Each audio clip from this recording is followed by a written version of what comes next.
This show is sponsored by PowerfulWomenUSA.com, a place to be inspired by other women. Hey, everybody. This is Secrets of Powerful Women, a show dedicated to celebrating and supporting strong and successful women and sharing their stories. I am hoping that you'll be inspired to pursue your own dreams, reclaim your voice, and discover your strengths. So today, my guest is Kerri Garbis. She is the CEO and founder of Ovation Communication. She trains business leaders in presentation and speaker development, which I love. Kerri, thank you for being here and welcome to the show. You're very welcome. I'm already inspired by your opening. I love this. So, Kerri, talk about what you do exactly. Well, what we do at Ovation Communication is we make business professionals shinier versions of themselves. And if I'm caught in an elevator and somebody asks, what do? I say, I own a communication skills training firm and we specialize in executive presence and speaker development. So we train a lot of business professionals. We get a lot of folks ready to speak at conferences and get them ready to confidently walk onto any stage to tell their story and get their message out.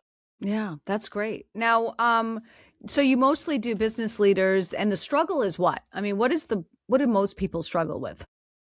We'll talk to any and work with any business professional, and the biggest struggle is that statistically 75% of the population has a fear of public speaking. Yeah. So anybody who faces that, or maybe they start to crumble a little bit if they get nervous for anything. Maybe it's a difficult conversation.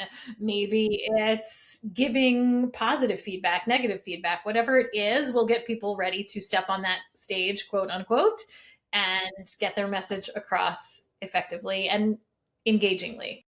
Which is hard, I feel, because I was a press secretary for a New York State senator for a bit, and it's hard for politicians too to kind of fine tune their message, and it's hard for a lot of people, even to have, some people can't have a podcast because I'm like, what are you trying to say? Like, what's your goal here?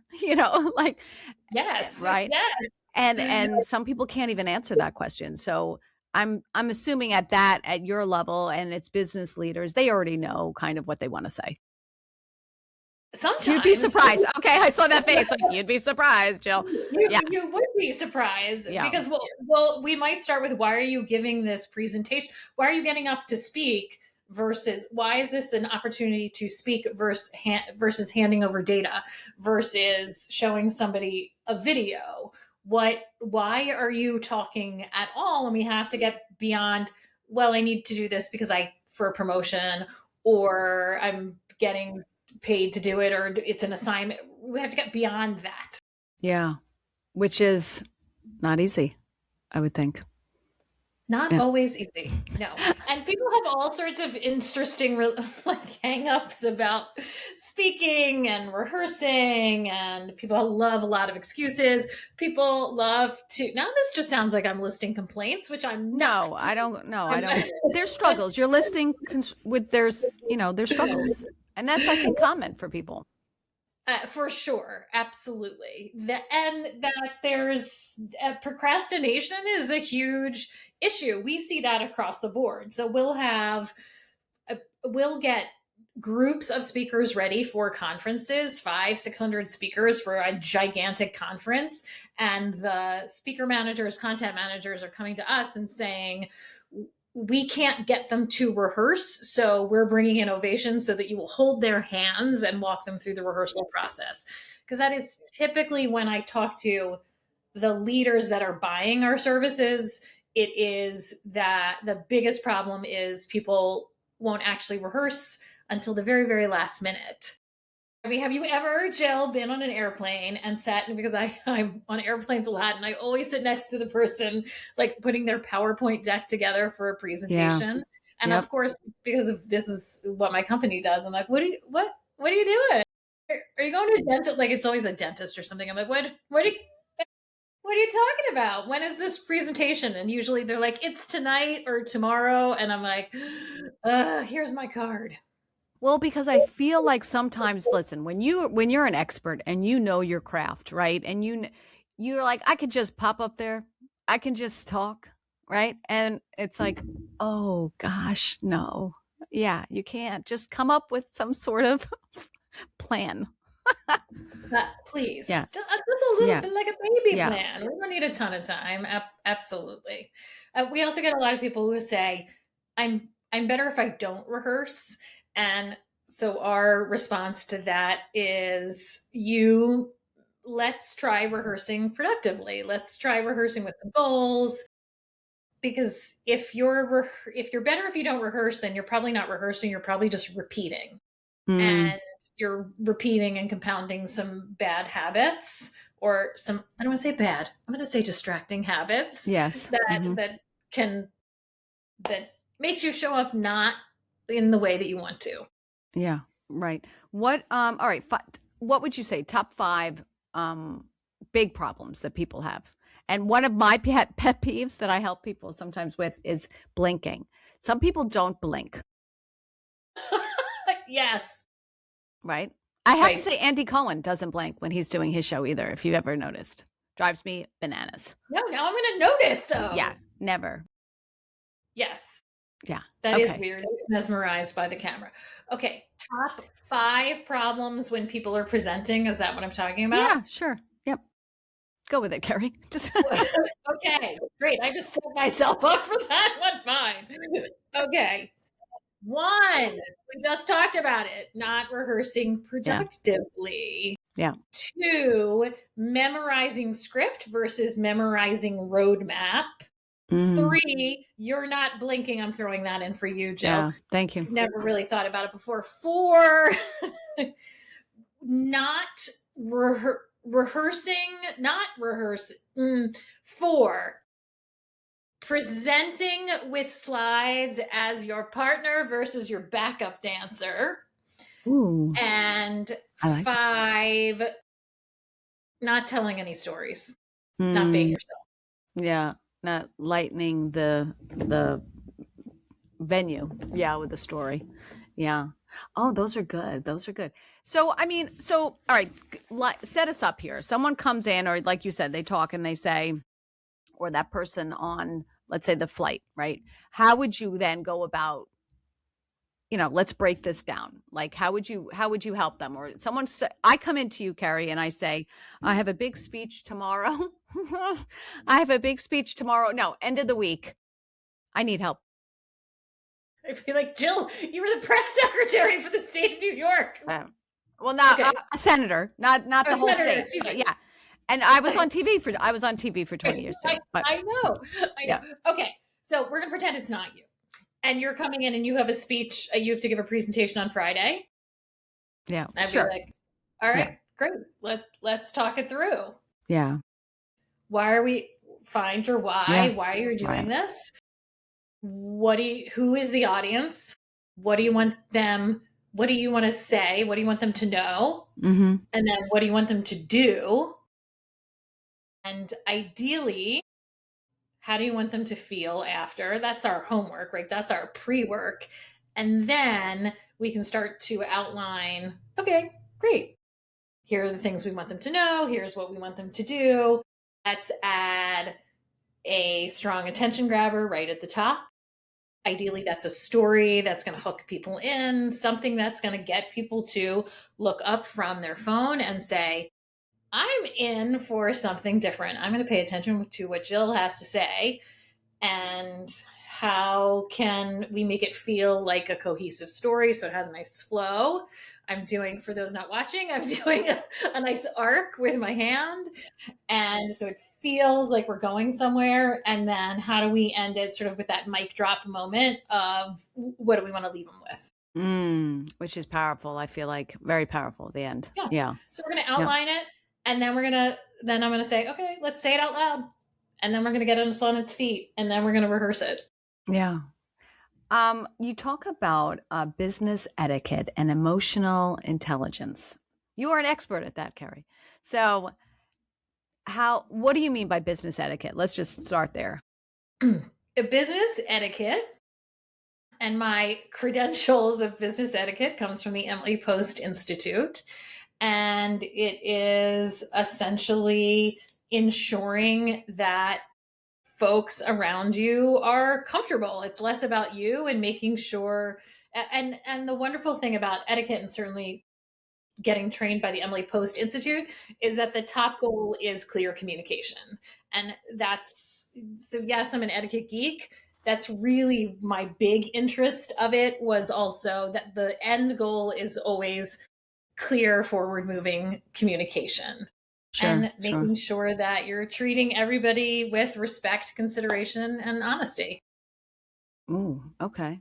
Is there any way to certain like behave in a business setting? Do you teach that? Like, So we are, it is more about, yes, and to that question, which is, there are, people talk a lot about behavior and how should I behave. yeah, What's more important is making sure that you're aware of the context. So understanding how you're showing up and what's that saying to the world, because that can be very different. What you're saying and what you're putting out there can be very different than how you feel. And then making sure that what you're showing at that moment, that authentic version of yourself at that moment, is apropos or in the context of what is needed. So it is, there's no hard and fast rule for anybody in the way that we talk about communication, of you have to behave this way when you walk into a room, because it really depends on who's in the room, what's going on in the room, what is your goal, what is your relationship, and then how do you show up in that room. Because I could tell you how I'm going to show up in this room and how I want to be perceived. It's going to be very different for you. We're different people. right. And what do you mean by emotional intelligence though? Like you would think as a business, speaker, like you wouldn't need that.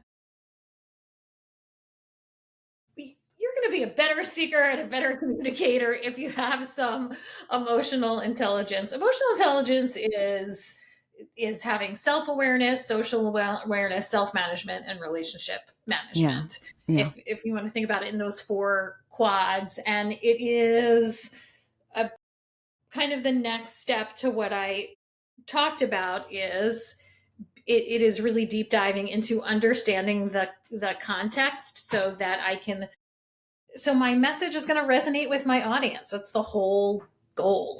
Yeah. Yeah. Well, I mean, I think people struggle with that too, right? They just Oh, like, I'm just yeah. going to get up there and I'll read and kind of or as mentioned earlier, kind of just get through it and not realize like, you're speaking really important points and you want to drive a message home and yet it falls flat. We've all been those in those conferences where people talk and you're like do do do, you're like looking at your phone, getting up to go to the bathroom and a few through a few minutes in because you're like, this is boring, this is just, Yes. yeah. Yes, I've been there. I've been the audience member, and I work really Mm, hard to not be that speaker when I'm on stage. yeah, Absolutely. yeah, And that's, and what we want. And a lot of people that we work with are giving very dry information, very powerful, very important, critical, dry information. So you have to present it in a way that is engaging to the audience. And how you present that to a group of up and coming women is going to be very different than how you're going to do it to a bunch, deliver that information to very data driven engineers. So you yeah. have to know who the audience, or maybe you have a mixed audience, and then you're going to kind of hit all Mm, the markers there. mm. What do you think for the people you work with and your clients, is there a specific industry that you see so many people coming from that need your help? We're pretty industry agnostic, which is exciting, that we'll work with anybody from lots and lots of engineers to finance to pharma to food Hmm. to even creative agencies. I will say what we're seeing a little bit more of an uptick recently is in within manufacturing, very kind of heavy duty manufacturing. And I think because they're jobs aren't going anywhere. These are jobs that we need real humans to be putting in the work, and it's critical and finally time for them to also become clear communicators. Everybody deserves the power and the ability to get their voice out and be heard. Yeah. I do. I mean, you have such an interesting story. I don't know if I want to talk about it now or wait to the second half, but you are also, you wrote a book, and on top of everything, starting a company, you wrote a book, author of Presentation Skills for Managers. How long did it take you to write that? Is it just came out like quick? It yes, in the movie version of this, it came out in 2 weeks. It was at least a year from the time that I was contacted by the publisher McGraw-Hill to say, "Hey, do you want to rewrite this book?" So I was hired to give an update. Here it is on my shelf, ladies and gentlemen. Oh, great. Here it is. So Fabulous. so this is not technically, it actually is the second edition. It's Presentation Skills for Managers. It's McGraw-Hill's briefcase book series. And I got contacted and they said, will you update this book, meaning version 1? And what would that look like? How long will that take you? And so I said, please send me the book so I could read it. So I read through the version 1 and I said, I cannot rewrite this book because it was probably 11 chapters. I think mine is 11 chapters. Mine's 12. It was probably 11 or 12 chapters, 11 of which were the different platforms that you could use to create visuals for your presentations. And when I picked up the book, 6 years ago, when I was writing it, before I wrote it, only one of them existed still. It was PowerPoint and then a dozen other platform or softwares that don't even exist anymore at all. So I said, I cannot spend 11 chapters writing about visuals. What I can write is a book about delivery. And so that's what I ended up doing. That's what the second edition is about. So I would say from sort of beginning engagement to actual publishing was about a year. Wow. That's a big process. That's a big process for sure. Yes. On top of everything else you do. I'm just a lady of luxury, Jill. I don't have a team of 25 training globally. I don't have a child. I just hang out and took my leisure time on the beach. No, actually, I wrote a lot. No, it did. It took a year. Yeah. Yeah. You are based out of where? Outside of Boston. Oh, how nice. How nice. Yes. Do you mostly work with people from Boston? Like you said, you're global, so you work with everyone. Correct. Yes. So I have right now our roster of trainers is 20. We have 20 trainer facilitators, all of which are, and this is part of my story, are professional actors, which is what I've done since I was a little kid. I was an actress. So we train all over the globe, and certainly we do a lot remotely and also a lot in person. So we are, it doesn't matter where you are, we can come help you and support your event or help be part of your learning and development department. I love it. All right. So let's take a quick break now, because we'll come back and we're going to talk with Kerri about how this whole thing started. You were an actor and everything. And how you ended up doing what you're doing now. So we'll be back with Kerri Garbis after the commercial break. You're listening to Secrets of Powerful Women. Help me get the word out. Share this with your friends because this is so good. We'll be right back. Hey, everybody. So you're listening to these conversations and you're feeling inspired. But at some point, you want to be in the room. And that is exactly why I've created something new. A new online monthly membership called the Secrets of Powerful Women Club. It's a space where this podcast comes to life. This is where we go deeper. This is where you're not just listening to powerful women, you're also connecting with them. We'll be hosting live virtual events, real conversations, Q&A sessions with the guest speakers, and building a community of women around the country and the world who are ready for more, just like you. So right now, join the waitlist and you'll get notified about when we launch, early access, and you'll get founding member pricing and priority entry when doors open. So just head to the link in the show comments or to my website, powerfulwomenusa.com, for more info and to get on the list. This podcast found you for a reason. So join the club and learn the secrets of powerful women. All right, welcome back. You're listening to Secrets of Powerful Women. Kerri Garbis is with me. Kerri, you touched on it a little bit in the other half, that you did not go to school for this, or you went to school for something very different? Well, I guess it depends on how you look at it. So I went to high school and college for voice and theater. I have a BFA in musical theater from Syracuse University. Wow. So it's funny now in the world, because I have a company called Ovation Communication. And so I'll go out and I'll say, yeah, I went to Syracuse. And they're like, oh, you were at the communications school, because they have a really well-known communications school. And I'm like, nope, I was down the hill in the dark theater for 4 years. So I have a BFA in musical theater. So what happened? You were a child actor, though. Like, how did that all happen? So it's how much time do we have? So we have time. We got time.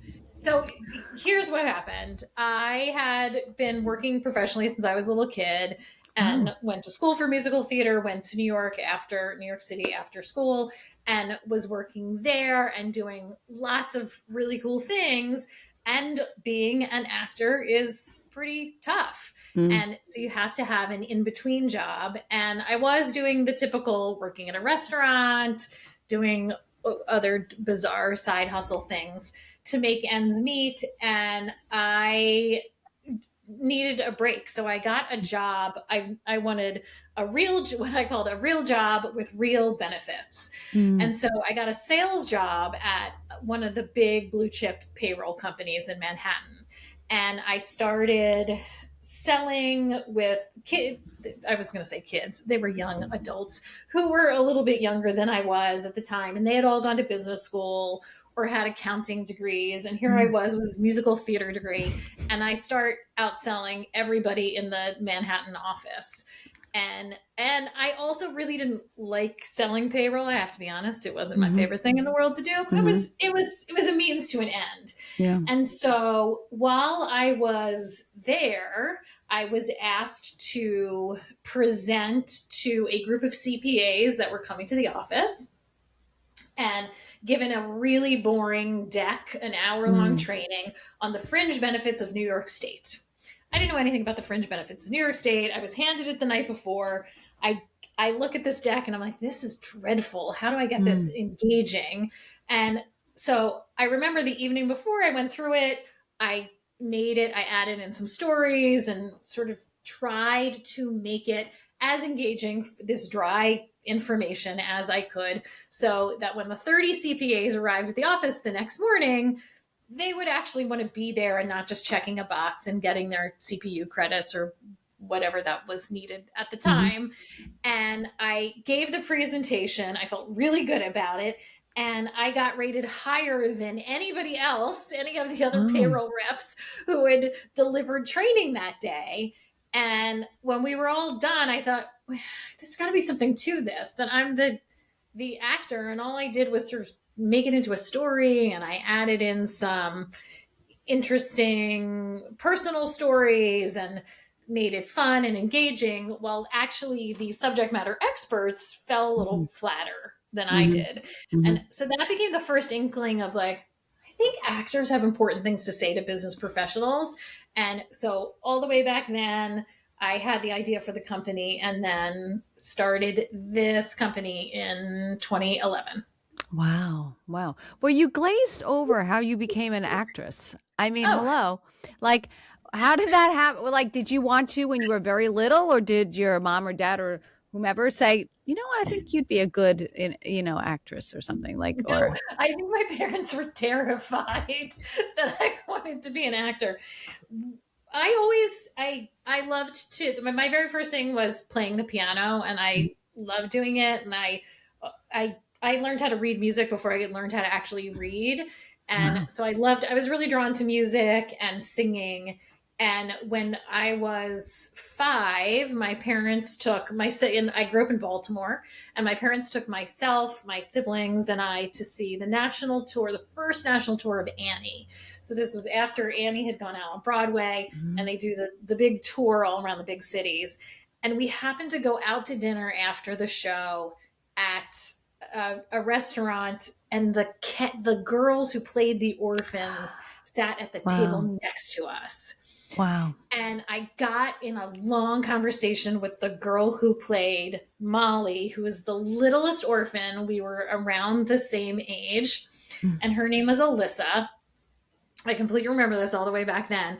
And Mhm. she was telling me how great it was to be an actress, and that they could travel around, and they didn't have to go to school because they got tutored, and they got to Wow. go shopping during the day, and all they got to do was sing and dance. And I remember that night telling my parents, I was like, this is what I want to do for my whole life. So Alyssa had a nice career. It's Alyssa Milano. That's who it was, who I got in the conversation with. Wow. Oh my And goodness. Wow. Kerri went off and had a nice career too. I started working professionally within the Baltimore theater circuit, and then throughout college and New York, Wow. and I still am a professional union actor today. Wow. I was gonna ask you if you missed acting, but you're still active in it.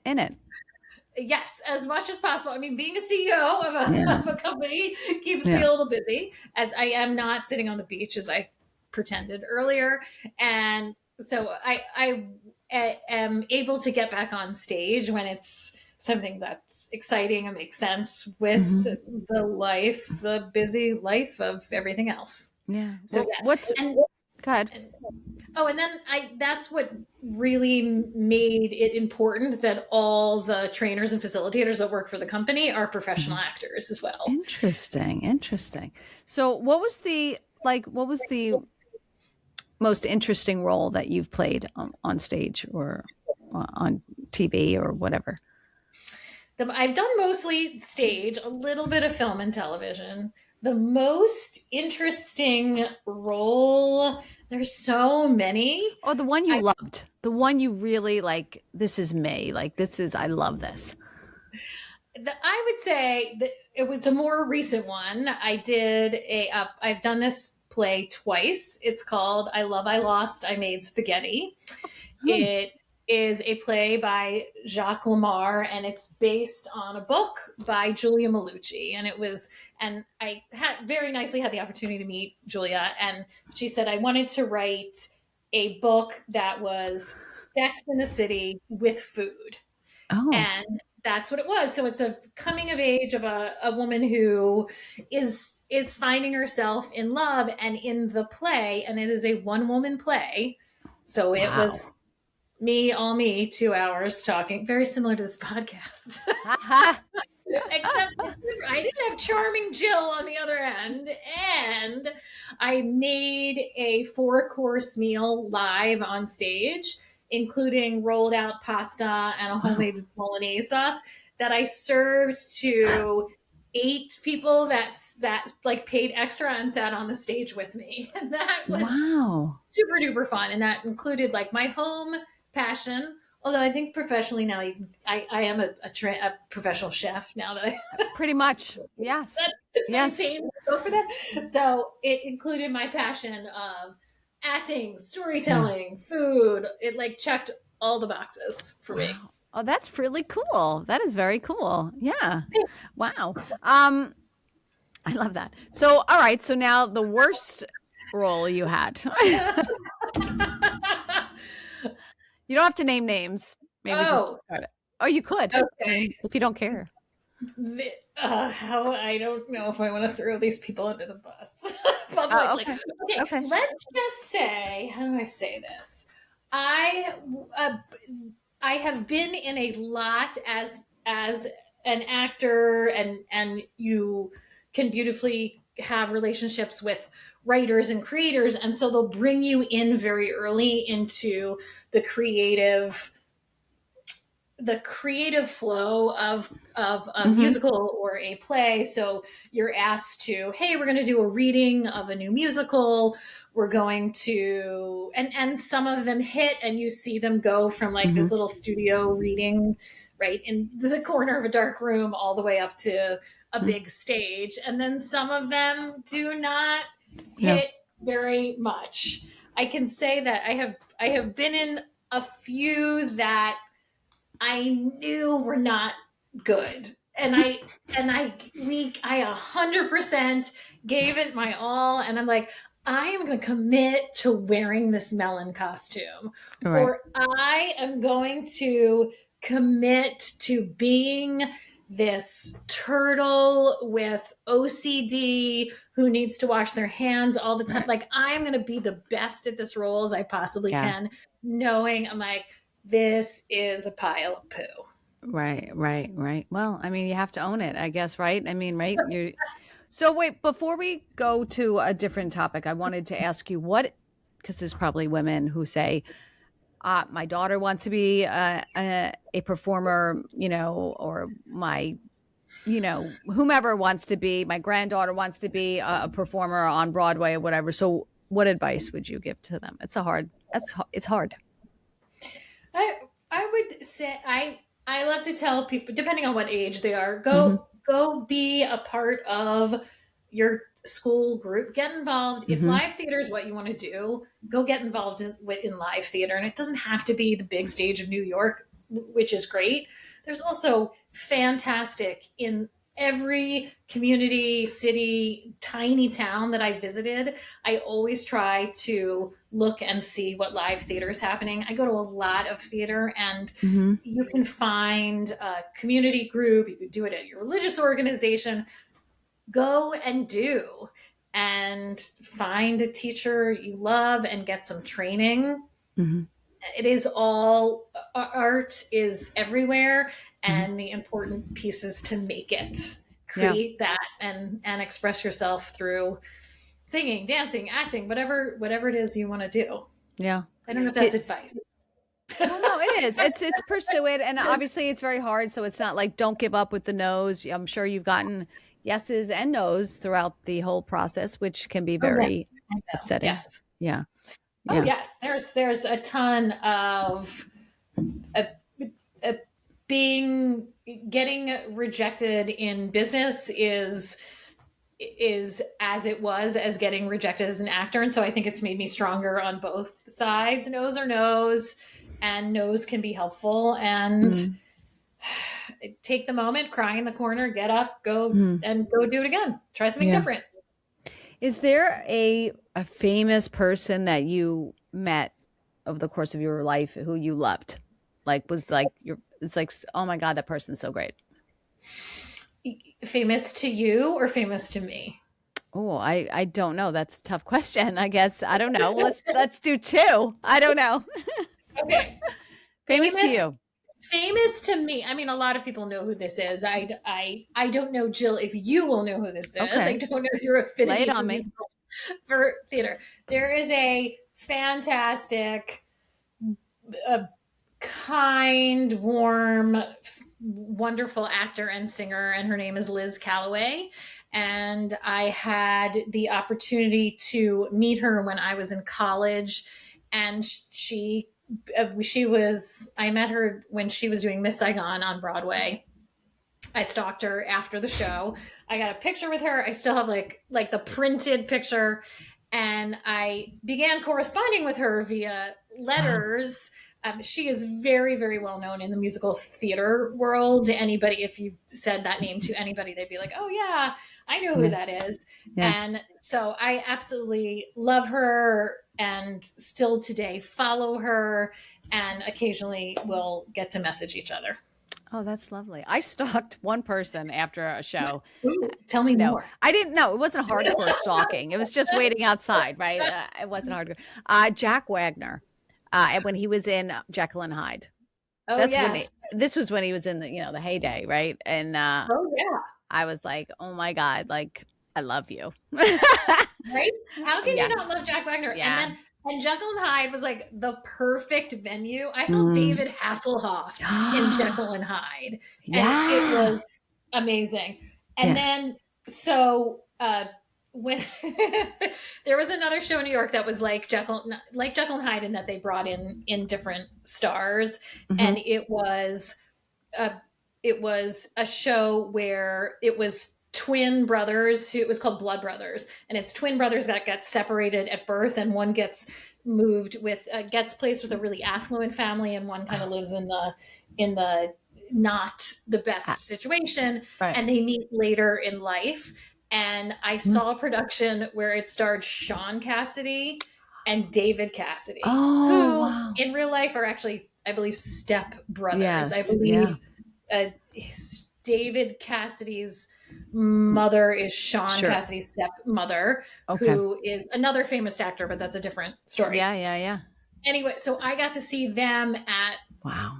in Blood Brothers, and at the Mm. time I was living in Midtown, and I was one day at the ATM, and Sean Cassidy, My God. who like Yeah. It was was, it. Yeah.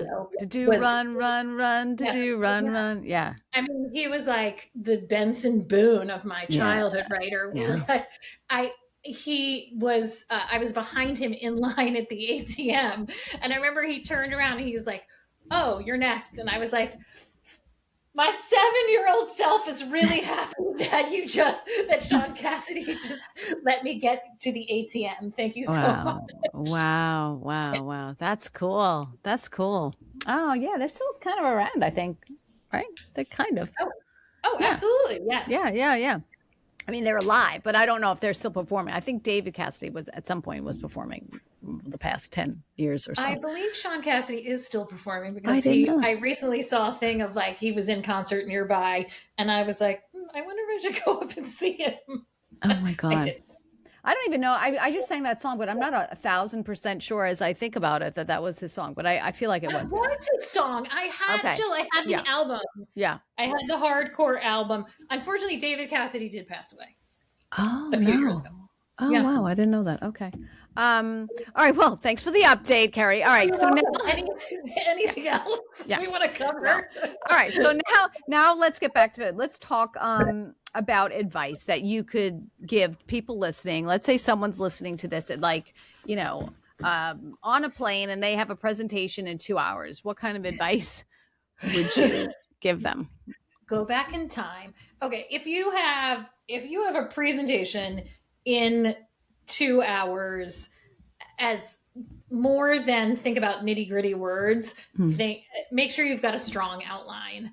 And if you can have that outline in your brain, great. If you need to have some notes, just have bullets versus a script. Mhm. A lot of times, in terms of 2 hours prep isn't much of a prep, it's more of an impromptu exercise. Mhm.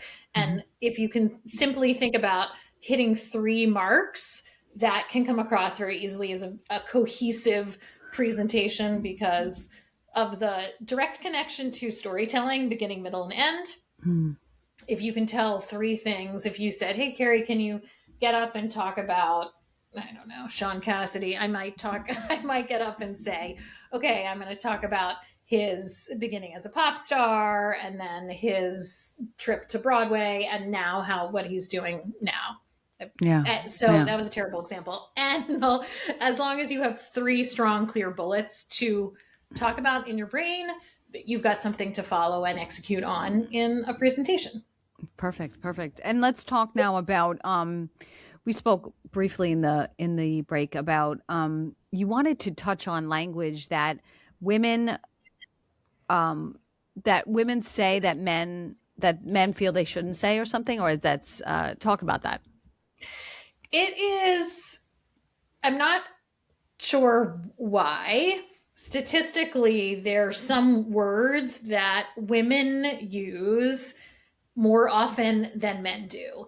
And because of that, our language can appear softer, we can seem Mm. less confident and not be as clear. And there are some direct studies that or proved this theory. And I can say anecdotally, what we see is that women will get up and say things like, Good afternoon. I'm Kerri. I'm just here to talk about XYZ. And I think what you're going to know at the end of so it's all those pre-qualifiers, the justs. I think maybe we can simply get those out of our presentation vernacular, and you'll come across as more confident and stronger. And if you've got a presentation today and there's nothing else for you to think about, try to avoid using the word just. I just want to talk about, I just want to show you, I'm just going to tell you this story. I'm just going to demo this product. You're not just going to do it. This is extraordinary. It's your party and we're paying attention to you. So take it. I feel like you need to remove that from emails and texts. Oh, yes. Yeah. 100%. Yeah. I'm just circling back. Although I think I've totally done that. But yeah, I'm just it makes it sound like it's just right. Like you said, not important. Right. Yeah. Unless of course it is something like, hey, Jill, I just called you. Right. Like we just discussed this. Right. Right. Oh, that's so interesting. So, all right, wait, it's what was it? The other one? I think. Okay. Maybe. Yeah. The softening thing. Yeah. Because what have men told you about that? Or was this your own research, or what? So there are some studies out there. There's actual studies that have been done about this. I can tell you from my experience and the training all these folks and all the folks that we train within Ovation Communication, what we see, and I often will see this even at an event where I'm presenting, the difference between the way the men speak naturally, not even thinking about it, and the women do. We women will use this softer language, and we don't need it. We don't need it at all. It's sort of a unintentional apology when it doesn't need to be there. Yeah. So we'll work with women often to make sure that the language is strong and straightforward and clear in a way that's appropriate and conducive to the context of their audience, and they're getting their message across. Yeah, I like that. Very good. I like that. That's a big tip. I feel like that could be a very big tip for someone, for sure. Yeah. It's interesting. I would love to ask a man what he thinks when he, right after something like that. Like, what do you think of that? And see what he says. Yeah. Because they're honest. They are honest. Yeah. So, all right. I think that's it for us, Kerri. I can't believe it. I know it flew by. It flew by. So I just want to say a big thank you to you, Kerri Garbis. She is for coming on the show and sharing your story. Is pretty cool, very cool. And I mean, who knew that you had this whole thing with Alyssa Milano, and she inspired you to go, and Sean Cassidy. I mean, like it just keeps on coming. This kind of became a celebrity and 70s, 80s celebrity gossip. Yeah. Maybe I'll run part of Sean Cassidy's song under it for some of it. Do run, the do run. Right. Somebody said that her name was Jill. That's right. Name is in I know. The song. I know. That's why. I mean, it's special. I have a relationship with him, and he doesn't know it. All right. Thank you again, Kerri. I really appreciate this. This is a lot of fun. And your company, again, is Ovation Communications. She's headquartered a little outside of Boston, but you can get her anywhere. How do people reach you? You can find me. I'm easy to find. Our website is getovation.com. And of course, find me on all the things. LinkedIn, Facebook, Insta. All right. On your podcast, on Secrets of Powerful Women podcast. Yeah, I will. I'll tag you for sure, and I'll put your information in the notes.